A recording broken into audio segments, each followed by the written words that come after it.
예수님의 부활은 인류 역사상 가장 위대한 승리라고 생각합니다. 예수 그리스도의 부활은 우리가 살아가는 이 현실 세계에서 일어난 일로서 이는 우리의 삶에 또 인류 역사상 가장 위대한 승리입니다. 왜냐하면 여러분, 가장 위대한 승리를 하기 위해서는 가장 강한 적, 최후의 원수, 그 적을 이겨야 승리가 주어지는 것인데, 고린도전서 15장 26절에 맨 나중에 멸망받을 원수는 사망이니라, 그렇게 말씀을 했습니다. 여러분, 빅톨 위고가 말한 것처럼 우리의 인생은 투쟁입니다.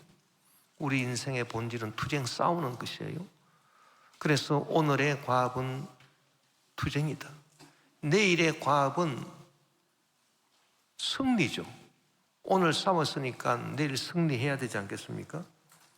영원의 과업이 있는데 그것이 바로 죽음을 이기는 것이다, 그렇게 말했어요. 그래서 우리에게 영원한 숙제가 있다면 그것은 죽음을 이기는 것인데, 누가 죽음을 이긴 사람이 있습니까? 아무도 없어요. 그런데 오늘 예수님께서 사망 권세 물리치시고 이 사망과 싸워서 이기시고, 이겼으니까 부활을 하셨다.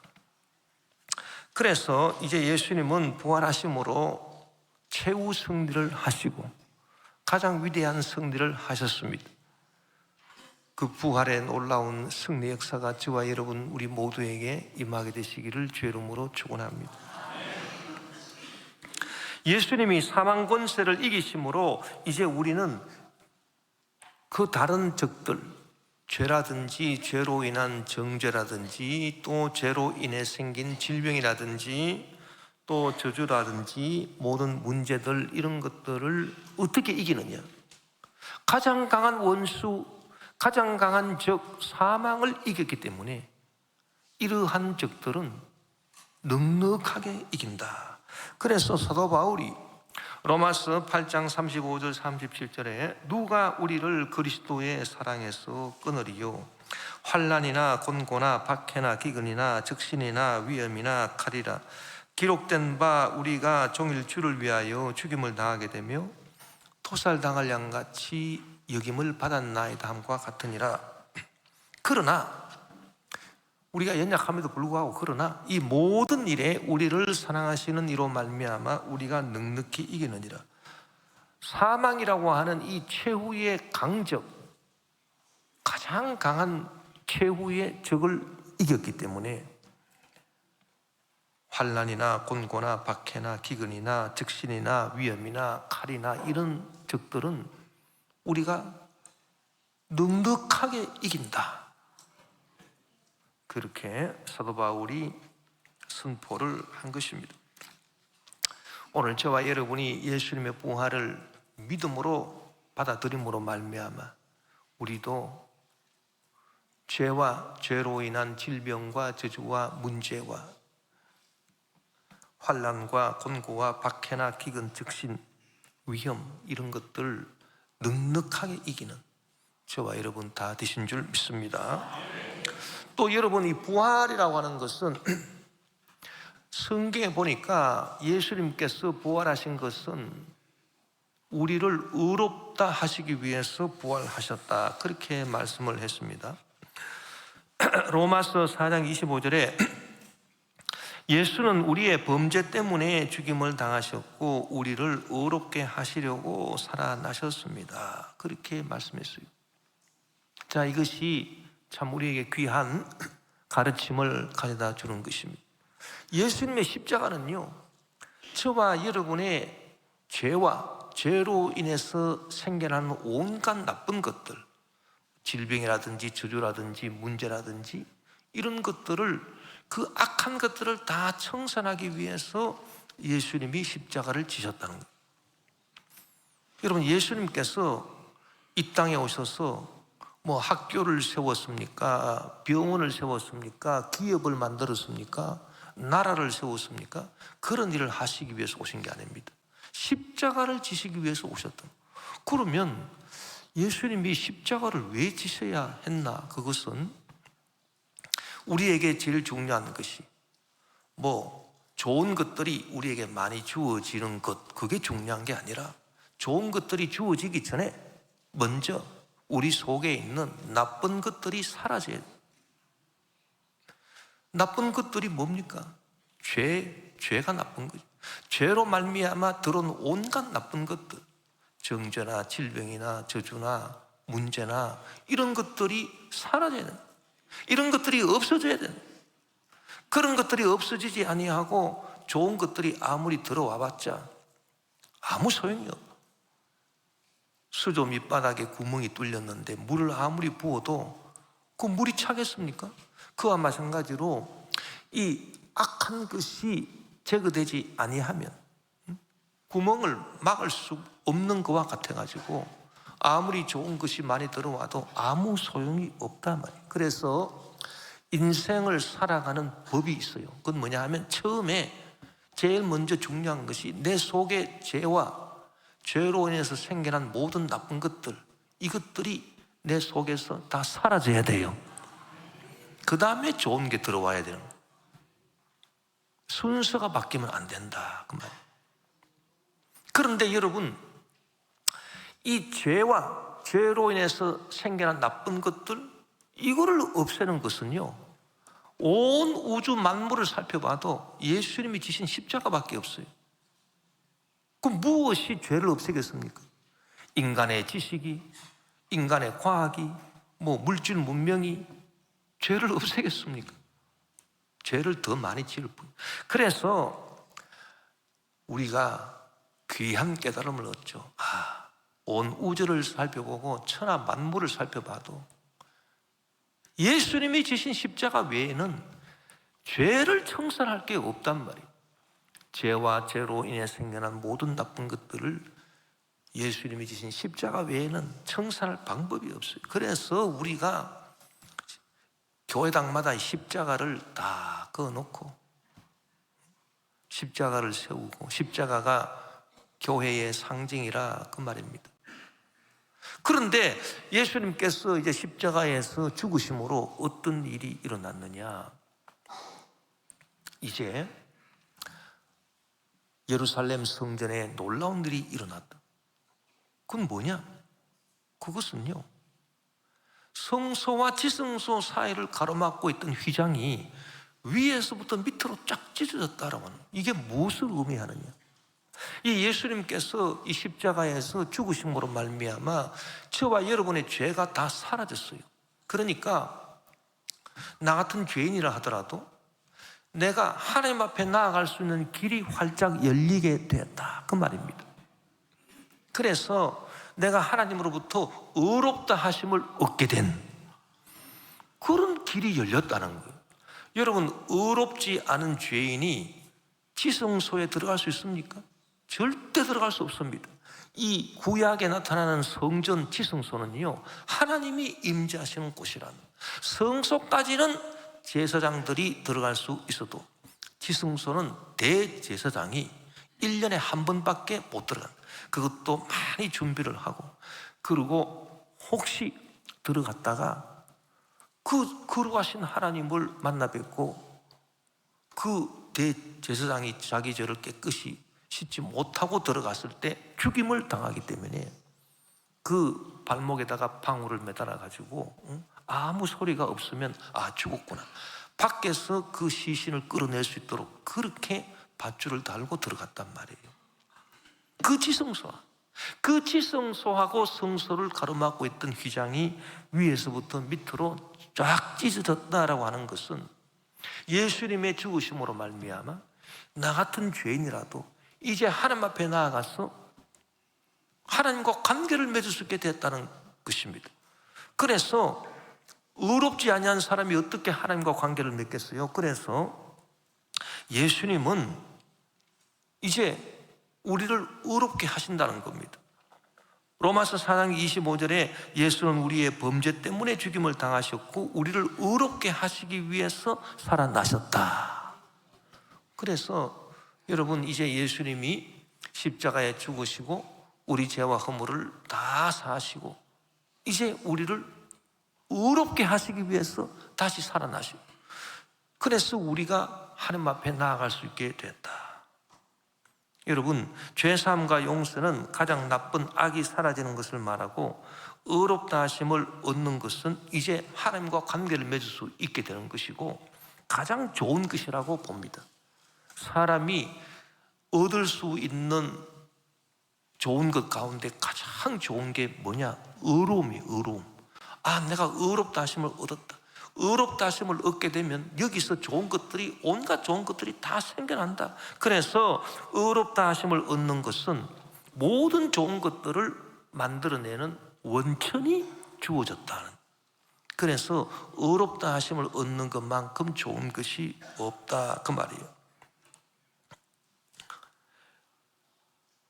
하나님의 섭리가요, 그 요셉으로 하여금 이제 감옥에서 나오게 하셨는데, 그 요셉이 감옥에서 술 맡은 간원장의 꿈을 해석해 주고, 그 술 맡은 간원장이 그 요셉의 해석에 따라서 사흘 만에 석방이 되고, 그리고 바로의 그 꿈을 들었을 때 그 꿈 해석을 할 수 있는 사람을 천거해야 되겠다. 그때 요셉이 생각이 나서 자기 꿈을 해석해 준 그 요셉을 천거하니까 바로가 요셉을 불러오라 그랬지 않습니까? 그래서 요셉이 바로의 꿈을 해석해 주니까, 요셉이 바로의 꿈을 해석해 주니까 바로가 너무너무 감동을 받고 감격을 해서 이렇게 지혜로운 사람이 어디 있느냐. 그래서 요셉을 애굽의 총리로 삼고, 그러고 난 다음에 그가 7년 풍년과 7년 흉년을 예비해서 가나안에 있던 자기 형제 가족들을 다 어디로? 애굽으로 초청해서 구원을 하는 그런 좋은 일이 생겨나게 됐다. 하나님의 섭리는요, 이 요셉에게서 나쁜 것을 없애는 것, 그것으로 그치는 게 아니에요. 감방에서 나오게 됐다, 이거는 나쁜 것이 사라졌다, 그걸 의미하는 거고, 애굽의 총리가 되고 자기 민족을 다 구원하게 됐다라고 하는 것은 이제 좋은 것이 주어졌다, 그것을 말하는 거예요.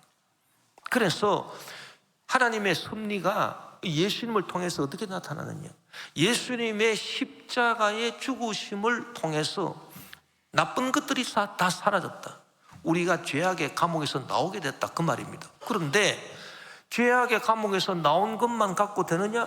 그게 아니죠. 이제는 좋은 것이 또 주어져야 되죠. 요셉이 죄악의 그 감방에서 나온 것만으로 그쳤습니까? 감옥에서 해방됐으니까 너는 이제 다른 집에 가서 종살이 해라, 뭐 그렇게 된 거 아니잖아요. 감옥에서 나온 것만 갖고 안 된다. 그럼 뭐 어떻게 돼야 되느냐? 이제 좋은 것이 주어져야 돼. 그래서 애굽의 총리가 되고 자기 민족을 다 구원하게 됐다. 여러분, 그와 마찬가지로 예수님께서 십자가에 죽으신 것, 그것만으로 끝이 아닙니다. 예수님께서 십자가에 죽으심으로 나의 나쁜 죄와 악이 다 청산이 됐다. 그러면 어떻게 돼야 되느냐? 이제 좋은 것이 들어와야 돼. 나쁜 것이 사라졌으니 좋은 것 중에 좋은 것이 의로움이다. 모든 좋은 것들을 만들어내는 원천이 바로 의로움이다. 그래서 예수님이 부활을 하셨는데, 예수님의 부활은 우리를 의롭게 하시기 위해서 예수님이 부활하신 것이다. 할렐루야. 우리나라는요, 이 엘리베이터가 어떻게 되어 있습니까? 엘리베이터 딱 타면요, 1층 올라가면 2층, 1층에서 내려가면 지하 1층, 이렇게 돼 있잖아요. 그 수학적으로 보면은 그거 엉터리입니다. 왜 엉터리냐면 1에서 마이너스 1로 바로 내려갑니까? 아니잖아요. 1 밑에는 뭐가 있어요? 0이 있단 말이에요. 0, 그 밑에 마이너스 1이 있는 것이. 그러니까 여러분, 저 유럽 같은 데 가보면 0층이 0층. 영청이 지금 우리 1층이라, 이 평면은 영청이야, 영청. 그리고 지금 우리가 말하는 2층은 1층이에요, 1층. 그게 수학적으로 맞는 거지. 1 밑에 0이 있고 0 밑에 마이너스 1이 있는 것이. 1에서 바로 마이너스 1로 내려가는 게 어디 있어요? 자, 그러면 우리가 죄악이 다 청산됐다, 죄악이 다 청산됐다, 예수님의 십자가 보혈의 은혜로, 그거는 마이너스 1층에서 0층으로 올라온 거예요. 0층으로. 그러면 0층으로 올라왔으면 뭐 다 된 겁니까? 아니지. 0, 빵이야, 빵. 0이잖아요, 0. 그럼 좋은 것이 들어와야 되지 않겠습니까? 이제 1층으로 올라가야 되지 않겠습니까? 좋은 것이 들어와야 되겠죠. 그래서 여러분, 예수님은 우리를 죄악에서 건져내시기 위해서 십자가에서 죽으시고 우리의 죄악을 다 청산하심으로 우리가 이 죄악의 마이너스 1층 지하에서 0층으로 이제 올라오게 하시고, 그것으로 끝난 게 아니에요. 우리에게 이제 좋은 것을 주시기 위해서, 우리를 올려주시기 위해서, 의롭다 하심을 주시기 위해서 예수님은 부활하셨다, 그 말입니다. 할렐루야. 그래서요, 그 성경에 나타난 모든 이치가 다 그렇다. 요셉도 감옥에 들어가가지고 그 죄와 악의 그 감옥에 들어가서 고생을 했는데, 그 나중에 참 술 맡은 간원장이 그렇게 잘 참 얘기를 해줘가지고 그 억울함이 풀리고 깜방에서 나오게 됐다. 마이너스 1층에서 0층으로 올라온 거예요. 그 0층으로 올라왔으면 그거로 끝나느냐? 그게 아니다. 이제는 좋은 일이 주어져야 돼. 그래서 그가 애굽의 총리가 되고 그가 자기 민족을 구원하게 되는 그런 것들이 생기는. 그래서 여러분, 예수님의 부활은 우리를 이제 죄사함 받은 우리를 이제 의롭다 하시기 위해서 예수님이 부활하신 것이다. 이 의롭다 하심을 받는 것, 이게 왜 그렇게 좋은 것이고 중요하냐 하면, 이 의롭다 하심을 받는 데서 모든 좋은 것들이 다 생겨나는 거예요. 다 생겨나는 거예요. 그리고 이 의롭다 하심을 받은 사람, 거룩한 자입니다. 성경이 말하는 거룩한 자, 의로운 자. 이 거룩하고 의로운 사람은요, 사망의 음부의 세력이 그를 가두지 못한다, 그렇게 성경에 기록하고 있어요. 시편 16편 9절 10절에 주님 참 감사합니다. 이 마음은 기쁨으로 가득 차고 이 몸도 아무 해를 두려워하지 않는 까닭은 주님께서 나를 보호하셔서 죽음의 세력이 나의 생명을 삼키지 못하게 하실 것이며, 주님의 거룩한 자를, 주님의 의로운 자를 죽음의 세계에 버리지 않으실 것이기 때문입니다. 예수님은요, 십자가에 달리셨지만 예수님은 거룩한 자입니다. 예수님은 의로운 자예요. 저와 여러분의 죄를 대신 짊어지신 것이지. 그래서 예수님은요, 살아날 수밖에 없어요. 왜? 예수님은 거룩하고 의로우신 분이기 때문에 죽음의 세계에서 버림받을 수가 없어요. 죽음의 세계에 계속 거기 머물러 있을 수가 없어요. 그래서 예수님의 부활은, 이것은 예약된 수순이라, 그래서 예수님은 부활하실 수밖에 없는 것이. 그런데 예수님께서 그 부활하신 그 이유는 뭐냐? 이제 당신을 위한 게 아니에요. 예수님은 자동적으로 부활하게 돼 있어. 왜? 의롭고 거룩하신 분이기 때문에. 죽음의 세계에 머물러 있을 수가 없어요. 자동적으로 부활하게 돼 있다. 여러분, 공을 물에 던지면 공 속에 공기가 있으니까 자동적으로 물 위에 뜨게 돼 있듯이 예수님은 의로우신 분이기 때문에요, 자동적으로 부활하게 돼 있어요. 그러면 예수님 부활하신 목적이 뭐냐? 당신이 살아나기 위해서 부활하신 게 아니에요. 자동적으로 살아나게 돼 있어요. 그럼 뭐냐? 우리를 의롭다 하시기 위해서, 할렐루야, 우리에게 좋은 것을 주시기 위해서, 이제 나쁜 것이 사라졌으니 좋은 것을 우리에게 주시기 위해서 예수님은 부활하신 줄 믿습니다. 우리가 예수님 부활을 통해서 참 이 진리를 깨달아 알아야 되고, 또 예수님의 부활을 통해서 우리가 무엇을 알아야 되느냐 하면은, 예수님의 부활은요, 육신으로서의 부활이다. 육신으로서의 부활이다. 이게 중요해요. 예수님께서 이 땅에 오실 때 하나님의 아들인 예수님께서 저와 여러분과 똑같은 육신의 몸을 입으셨다, 그 말이에요. 그런데 그 당시에 예수님을 안 믿은 사람들은 뭐 예수님을 아예 안 믿으니까 뭐 말할 필요 없고, 그 예수님을 믿던 사람들 중에서도요, 어떤 사람들이 있었냐 하면은 이단들이 있었단 말이에요. 그 이단 가운데 대표적인 이단, 영지주의자라고 하는 이단들이 있었는데, 이 사람들은 예수님을 믿긴 믿었는데 어떻게 믿었느냐?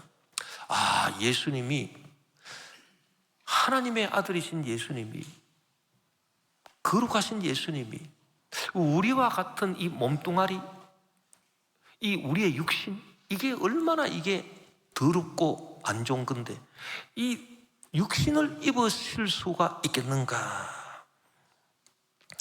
그 사람들은요, 뭘 잘못 생각했냐면 이 육신이 더럽고 악한 거다, 그렇게 생각했어요. 영혼은 선하고 귀한 것인데 육신은 더럽고 악한 거다. 그래서 예수님이 이 땅에 오셨는데 인간의 이 악하고 더러운 몸을 입고 오셨다, 그거는 인정을 못하겠다. 그러면 예수님이 사람들 앞에 나타나신 그 몸은 뭐냐? 그랬더니 그 몸은 진짜 인간의 몸이 아니고 인간의 몸처럼 보였을 뿐이다. 그래서 그거를 가현설이라고 합니다. 가짜로 나타났다는 거예요. 예수님이 참 별것도 다 있어.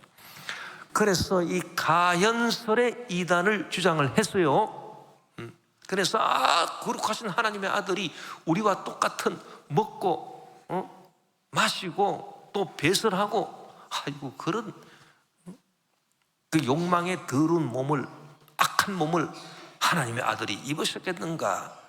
아니지. 그래서 예수님은 그냥 몸을 입은 것처럼 보였을 뿐이지 절대로 우리와 똑같은 이런 육신의 몸을 입고 오신 분은 아니야, 그렇게 주장했단 말이에요. 그런데 사도 요한은요, 예수님의 십자가의 죽음을 목격한 사람이에요. 다른 제자들 다 도망쳤지만 사도 요한은 도망 안 치고 예수님이 십자가에서 죽으시는 그 모습을 끝까지 바라봤단 말이에요. 이 사도 요한이 예수님의 몸이 우리와 똑같은 몸이다 라고 하는 것을 증명을 했습니다. 보고 그가 기록을 했어요.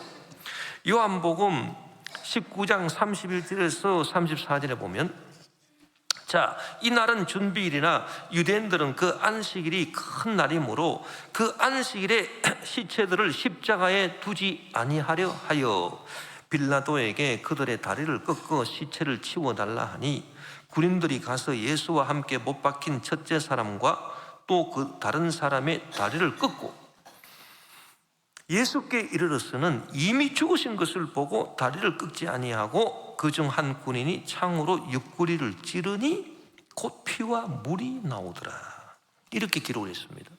자, 이게 무슨 의미를 갖고 있냐면, 예수님께서요, 십자가에 못 박힌 것이 금요일 날입니다. 금요일 날 오전 9시. 자, 예수님이 금요일 오전 9시에 못 박히셨는데 다른 두 강도하고 같이 못 박히셨다. 그래서 세 사람이 못이 박힌 거예요. 그런데 예수님은요, 금요일 날 오전 9시에 못이 박혀가지고 성금요일 날 오후 3시에 운명을 하셨다라고 합니다. 그런데 여러분, 십자가형이 그렇게 빨리 죽지 않습니다. 이게 십자가에 달리면요, 고통을 당하면서 적어도 2, 3일 정도 시간을 끌고 고통 가운데 죽어간단 말이에요. 그런데 유대인들이 로마 군인들한테 부탁을 한 거예요. 우리 유대인의 그 율법에 의하면 안식일은 참 귀한 날이다. 안식일은 부정타면 안 되는 날이에요. 그러면 안식일이 언제부터 시작되느냐? 금요일 저녁부터 시작됩니다. 금요일 저녁부터 하루 동안 안식일이 24시간 동안 안식일이 시작되는데, 이 안식일 날에 시체가 나무에 딱 걸려 있으면 이거는 좋은 게 아니야. 부정타는 거야. 그래서 로마 군인들한테 가서 저 십자가에 있는 저 형벌 받는 사람들 좀 처리를 해 주십시오. 저들이 안 죽었다 그러면 그냥 다리를 꺾어가지고 죽여서라도 그 시체를 끌어내가지고 그냥 나무에 걸려두지 않도록 그렇게 해달라 이 부탁을 한 거예요. 그랬더니 로마 군병이 가서 첫 번째 강도, 두 번째 강도, 그 중에 한 강도는 구원받지 않았습니까? 그 두 사람을 보니까 아직도 살아있는 거. 그 다리를 꺾어가지고 완전히 죽여버려. 그래서 시신을 내려버려. 그리고 예수님께 가서 예수님도 아직 살아있나? 그렇게 딱 보니까 예수님은 이미 운명을 하셨다 말이에요. 그래서 다리를 꺾지 아니하고, 요거는 성경의 구약에 예언된 대로 이루게 하심이야. 그래서 다리를 꺾지 아니하고 그 대신에 그 창으로 확실하게 죽었는가 확인을 해보자. 그리고 창으로 옆구리를 찌르니, 예수님의 옆구리를 찌르니 그 옆구리로 물과 피가 쫙 쏟아졌다. 물과 피. 이거는요, 물과 피가 쏟아졌다. 예수님이 진짜 우리와 같은 몸을 갖고 계셨기 때문에 물과 피를 쏟은 거지. 우리와 같이 진짜 몸이 아니고, 뭐 예를 들어서 몸처럼 보였을 것이다, 가연설 이런 주장대로라면 물과 피가 나오겠어요? 온몸에 물과 피를 다 흘리셔서 멸망의 죽음에서 날 구하셨네.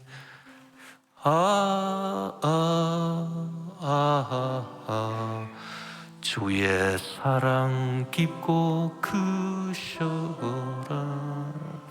내 영혼의 파도처럼 메아리쳐 온다. 온몸에 물과 피를 다 쏟아. 그러니까 예수님은 우리가 똑같은 육신을 갖고 계신, 그러니 얼마나 고통스러웠고, 그래서 운명하시고 창에 찔리시니 물과 피를 다 쏟으셨다. 이 물과 피가 나왔다. 예수님 진짜 우리와 같은 몸이구나. 이거를 사도 요한이 확실하게 증명을 했다 그 말. 여러분, 예수님이 죽으심이 육신으로 죽으신 것처럼 예수님의 부활하심도 육신으로 부활하셨다는 거예요. 이게 중요한 거예요. 오늘 본문에 보면은 제자들이 죽은 사람이 살아서 오신 거예요. 그러니까 유령인 줄 알았다는 거예요. 죽은 사람이 어떻게 살아서 돌아왔나? 이거는 유령이야, 유령. 여러분, 유령을 만나면 어떻게 될까요? 겁이 엄청 나겠죠. 죽은 사람이 살아서 딱 섰다. 이거 유령이구나. 그래서 오늘 본문에 보니까 이 제자들이 살아나신 예수님을, 부활하신 예수님을 유령처럼 생각하고, 그래도 두려워가지고 기쁘기도 하고, 도대체 어떻게 된 거야? 그럴 때 예수님께서 나는 유령이 아니야. 유령은 살도 없고 뼈도 없잖아. 그러나 나는 살도 있고 뼈도 있고 손도 있고 발도 있다 보여주시고, 그리고 나를 한 만져봐. 그리고 내가 유령하는 것 확실하게 증명해 주지. 너희들 가운데 먹을 게 있는가? 생선 한 토막을, 구운 생선 한 토막을 갖다 드리니까 예수님께서 그것을 잡수시더라. 그렇게. 유령이 어떻게 밥을 먹어요? 응? 자, 오늘 본문 누가복음 24장 37, 39절에 그들이 놀라고 무서워하여 그 보는 것을 영으로, 유령으로 생각하는지라. 예수께서 이르시되 어찌하여 두려워하며 어찌하여 마음에 의심이 일어나느냐? 내 손과 발을 보고 나인 줄 알라. 또 나를 만져보라. 영은, 유령은 살과 뼈가 없으되 너희 보는 바와 같이 나는 있는지라. 그렇게 말씀. 여러분, 예수님의 죽으심이 육신의 죽으심이고 예수님의 부활하심이 육신의 부활하십니다. 이게 무슨 의미가 있는지 아십니까? 예수님의 그 부활의 역사가, 그 부활의 역사가 우리에게 주어진 때 생생한 현실에서 나타난다, 그 얘기예요. 이 육신이라고 하는 것은 생생한 현실을 말해요. 그 육신의 감각, 눈으로 보고 귀로 듣고 코로 냄새 맡고 입으로 맛보고 손으로 만져보고, 이 육신이잖아. 육신. 생생하네, 생생해. 여러분, 예수님의 부활 능력이 생생하게 저와 여러분의 현실의 삶 가운데 임하여 치료의 기적, 문제 해결의 기적, 죽은 자도 살아나는 기적이 임할 줄 믿습니다. 저는 실제로요, 그런 간증을 많이 들어봤어요. 아주 능력 있는 목사님들이 그냥 죽은 사람을 기도해서 살려냈다는 거예요. 진짜 병원에서 사망 진단했는데 살았다는 거예요. 그런 일이 종종 있다. 나 그 간증을 들었다. 그리고 성경에 보면요, 사도행전에 이제 제 아들이 성령 충만함을 받고, 그리고 주님의 죽으심과 주님의 부활하심을 전파해요. 그들이 증거한 것은 주님의 십자가 죽으심 그리고 부활하심, 그 두 가지를 증거해요. 그랬을 때에 사도들 어떤 체험을 했느냐? 귀신이 쫓겨나고 병자들이 고침받고 문제가 해결되고, 귀신 쫓겨나고 병자들이 고침받고 문제가 해결된다 그러니까 그거 믿을 수가 있나? 예수 믿어도 좀 점잖게 좀 잘 믿어라. 뭐가 점잖게 잘 믿는 거야? 응? 그런 일이 뭐 일어나나? 아이고, 무슨 그런 일이 있겠어? 죽은 자도 살린다. 돌았네. 그렇게 말할 까 세상 사람들. 그러나 실제로 사도들은요, 복음을 전할 때 죽은 자도 살렸단 말이에요. 왜? 부활의 능력이 저 하늘나라에서 일어난 게 아니에요. 육신으로 죽으시고 육신으로 부활하셨다. 생생한 우리 삶의 현장에서 나타난 일인 줄 믿습니다, 여러분. 그래서 사도행전 기록을 보면요, 이 사도 베드로가 죽은 여자 제자 다비다라고 하는 사람을 살렸단 말이에요. 사도행전 9장 36절 42절에 욥바에 다비다라 하는 여제자가 있으니 그 이름을 번역하면 도르가라. 이 도르가라고 하는 이 사람이 선행과 구제하는 일이 심히 많더니 그때 병들어 죽음에 시체를 씻어 다락에 누이니라. 룻다가 욥바에서 가까운지라 제 아들이 베드로가 거기 있음을 듣고 두 사람을 보내어 지체 말고 와 달라고 간청하여 베드로가 일어나 그들과 함께 가서 이르매 그들이 데리고 다락방에 올라가니 모든 과부가 베드로 곁에 서서 울며 도르가가 그들과 함께 있을 때에 지은 속옷과 겉옷을 다 내보이거늘 베드로가 사람을 다 내보내고 무릎을 꿇고 기도하고 돌이켜 시체를 향하여 이르되 다비다야 일어나라 하니 그가 눈을 떠 베드로를 보고 일어나 앉는지라.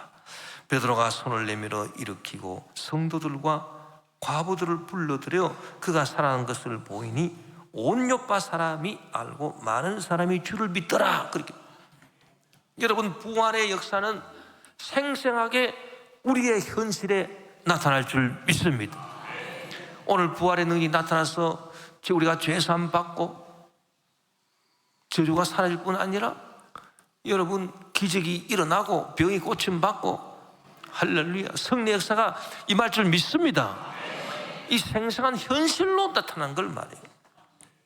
사도 바울도요 그 3차 선교 여행 마치고 그 에베소에 가가지고 마지막 강론을 쫙 하는데 그 유두고라고 하는 이 청년이 2층 창문에 떡 걸터 앉아가지고 말씀을 듣다가 조금 졸았는 모양. 졸다가 떨어져서 가보니까 죽었는데 사도 바울이 살렸어요. 여러분 그런 기적이 일어났다. 자, 이제 제일 중요한 거는 뭐냐 하면요, 그럼 어떻게 예수님의 부활의 능력이 나의 부활의 능력이 될 수 있느냐? 이게 중요한 거예요. 그럼 우리가 부활절만 되면은 뭐 예수 부활, 내 부활, 뭐 예수 죽음, 내 죽음, 예수 부활, 내 부활, 예수 능력, 내 능력, 뭐 그러고 찬양하지 않습니까? 어떻게 예수님 부활의 능력이 나의 능력이 될 수 있느냐? 그게 중요한 거예요. 여러분, 우리가 이 진리를 알기 위해서 우리가 먼저 알아야 될 개념들이 있어요. 그건 뭐냐 하면은 아주 근본적인 개념들인데, 관계, 따라합시다. 관계, 존재, 소유, 이 세 가지 개념을 우리가 알아야 돼요. 이 관계라고 하는 거는 그냥 말 뜻대로 관계예요. 관계. 관계. 존재는 뭐냐? 존재는요, 나 홀로 있는 존재를 말해요. 내 혼자, 관계 맺지 않고 나 혼자 있는 거. 이 존재야, 존재. 내 존재. 그리고 소유는 뭡니까? 내 존재가 가지고 있는 것, 이게 소유라고. 소유. 그런데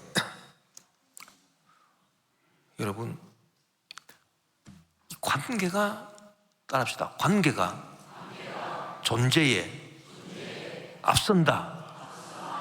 이게 진리예요. 이게 진리. 예수님께서 십자가에 딱 죽으실 때 성소의 휘장이 위에서 밑으로 쫙 찢어졌다. 이게 뭘 의미합니까? 나 같은 죄인이라 하더라도 지성소에 계시는 하나님과 뭘 맺을 수 있게 됐다? 관계를 맺을 수 있게 됐다, 그 말이에요. 여러분, 이 관계가 참, 하나님과의 관계가 이루어졌어요. 그래서 여러분, 이 하나님과의 관계가 내 존재를 앞서야 된단 말이에요. 그러면 내 존재에 하나님의 기적이 흘러 들어오게 되어 있다. 우리가 성경에 보면요, 12해를 혈류증으로 앓던 여자가 있죠. 그 12해를 혈류증으로 앓았는데 이 여인이 병고침을 받지 못했단 말입니다, 의사들한테. 그런데 예수님이 이제 회당장 야이로의 죽은 딸을 살리러 가시는 것을 쫙 보고 있다가, 야, 저 예수님께가 나가서 내가 예수님 옷자락에 내가 손만 대도 내가 병이 낫겠다, 이런 믿음이 생겨가지고 그 12해를 혈류증 앓던 그 여자가 무슨 힘이 있겠습니까마는 혼신의 힘을 다해서 사람들을 해치고 나아가가지고 예수님 옷자락에 손을 딱 대버리니, 딱 되는 순간에 예수님으로부터 능력이 그 여인한테 싹 흘러가가지고 그 여인 존재가, 병든 존재가 싹 나와버렸단 말이에요. 그게 여러분 무엇을 의미하느냐? 이 손을 댄다? 손댔다? 뭐 손대는 게 뭐 손대는 거지, 그거로 끝난다, 그게 아니에요. 손을 댔다라고 하는 거는 관계를 맺었다, 그 얘기입니다. 여러분, 이 여인이요, 손을 안 댔으면은 관계가 안 된단 말이에요. 관계가 안 되면 절대로 병고침을 받지 못해요, 이 여인은. 그러나 이 여인이 예수님께 나아가가지고 예수님 옷자락에 손을 딱 대버렸다. 그러니까 예수님과의 관계가 딱 만들어졌어. 관계가 딱 형성되니까 예수님한테 있던 치료의 능력이 그 여인한테로 흘러 들어와 가지고 그 여인의 존재가, 병든 존재가 고침받은 줄 믿습니다. 그래서 여러분, 이 원리가 적용돼야 됩니다. 우리가 부활의 주님에 대해서도 마찬가지. 부활하신 주님과 관계를 먼저 맺어야 돼요. 그럼 어떻게 해야 부활하신 주님과 관계를 먼저 맺는 것이 되느냐? 부활하신 주님과 관계, 그 관계에서 내 존재가 생각을 하고 말도 하고 행동도 하고 판단도 하고 생활을 해야 돼요. 그게 관계가 존재에 앞서는 거예요. 그런데 많은 성도님들이 그렇게 안 합니다. 어떻게 하느냐 하면은, 성도님들이요, 자기 존재가 먼저 지 나름대로 생각을 해요. 자기 존재가 지 나름대로 생각하고 지 나름대로 판단하고 자기 나름대로, 자기 존재 나름대로 말하고 행동하고 생활을 한다고요. 그러면서, 그러니까 존재를 먼저 앞세우는 거예요. 자기 존재를. 그러고 난 다음에 주님 앞에 와가지고 주님과 관계를 맺으려고 그래. 그러고 뭐 이런저런 것도 부탁하고 뭐 어쩌고저쩌고. 그거는요, 엉터리 신앙생활입니다. 그거는 엉터리 신앙. 그거는 그렇게 신앙생활 하면 10년, 100년 믿어도 아무런 역사가 나타나지 않습니다. 왜 그러냐? 그건 존재가 앞선 거지. 그렇게 하면 안 돼요. 그렇게 하면 안 돼. 그럼 어떻게 해야 되느냐? 주님의 관계 안에서 내가 생각을 하고, 주님의 관계로 인해서 내가 생각하고 말하고 판단하고, 그런 훈련을 받아야 돼, 우리가. 그러면 관계가 먼저 있다. 그 다음에 내 존재가 나중에 있게 됩니다. 그러면 주님의 그 부활의 능력이 내 영혼 속으로 흘러들어오고, 내 몸 속으로 흘러들어오고, 내 생활 속으로 흘러들어온다, 그 말입니다. 할렐루야. 그래서 예를 들어 생각을 예를 들어 보면, 자, 나 홀로, 내 존재 홀로 내 마음대로 내가 일단 생각합니다. 그러면 내 생각 속에요, 온갖 걱정, 근심이 가득하다, 이게. 나중에 그걸 갖고 주님 앞에 가가지고, 주님, 내 생각 속에 이렇게 걱정, 근심이 많으니 어떡합니까? 걱정, 근심을 없애주시고. 그런 거는 신앙생활이 아니다. 왜? 이 사람은 자기 존재가 먼저 생각해가지고 걱정, 근심을 갖고 그 다음에 주님께 가서 주님과 관계를 맺으려고 하니까 이건 순서가 잘못된 거란 말이에요. 그렇게 하면 안 되고, 생각할 때 처음부터 주님과의 관계에서 생각을 해야 돼. 그렇죠? 그러면 주님과 관계하면서 생각하면 그 생각 속에 걱정이나 근심이 있겠어요? 없단 말입니다. 주님이 나보고 걱정하라 안 그랬거든. 그러니까 주님과의 관계에서 내가 생각을 하면 걱정, 근심이 아예 안 생기죠. 걱정, 근심이 어떻게 생기겠어요? 나 혼자 생각하니까 걱정, 근심이 생기지. 그걸 나중에 주님께 갖고 가가지고 자꾸 얘기하고 저러고 그렇게 해서 안 된다. 그래서 애시당초 모든 생각은요, 주님과 관계하면서 생각을 해야 되고, 판단도 마찬가지. 판단도 주님과 관계하면서 모든 판단을 해야 돼요. 이게 옳으냐 저러냐, 이렇게 해야 되냐 말아야 되냐, 모든 것들을. 그리고 말도 마찬가지고, 주님과 관계하면서 말도 해야 되고. 그러면요, 이게 관계가 내 존재에 앞서게 되는 거란 말이에요. 그렇게 되면 어떤 역사가 나타나냐? 하나님의 기적이 우리의 삶 가운데 흘러들어오게 돼 있어요. 12의 혈증 앓은 여인이 예수님 옷자락에 손을 딱 댔다. 관계가 딱 형성됐다. 그럴 때 그 관계에서 치료의 능력이 주님으로부터 나와서 내 존재로 흘러들어와서 고침을 내가 받은 것처럼 우리의 삶 가운데 주의 부활의 능력이 나타나게 된단 말이에요. 이걸 우리가 확실히 믿어야 되는 거예요. 우리가 기도하는 것도 마찬가지예요. 기도하는 것, 성경이 뭐라고 말했습니까? 주님의 뜻대로 하는 기도는 다 응답해 주십니다. 그게 뭐예요? 주님과 관계하면서 내가 기도하는, 그러면 하나님 응답이 주어진. 그럼 내 마음대로 기도해놓고 나중에 하나님께 가서 이거를 내 기도를 들어달라, 그렇게 하면 안 된다. 자, 오늘 우리가 이 주님과의 관계를 딱 맺게 되면 또 좋은 게 뭐가 있냐면, 마귀는 절대로 들어올 수가 없어요. 주님과 관계를 맺었는데 어떻게 마귀가 틈을 타겠어요? 마귀가 틈을 타가지고 뭐 우리로 하여금 죄짓게 하고 나쁜 일 생기게 하고, 이런 것이 아예 가능성이 제로가 되어버린다, 그 말. 그래서 우리는요, 오늘 부활하신 주님과 관계를 맺어야 돼요. 하려면. 그런데 많은 성도들이 또, 야, 부활하신 성도들과 내가 어떻게 관계를 맺느냐, 나 같은 죄인이, 그렇게 또 생각을 해요. 그런데 그렇게 생각할 이유가 없다. 왜? 지성소와 성소를 가로막고 있던 휘장이 작게졌어.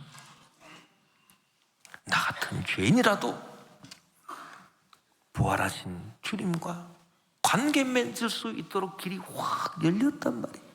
믿고 주님을 사랑하는 마음으로 나가기만 하면 된다. 믿습니까? 오늘 주님의 놀라운 부활의 능력이 저와 여러분, 우리 모두에게 임하게 되시고, 우리 대한민국에도 우리 교회에도 참 임하게 되시기를 주 이름으로 축원합니다.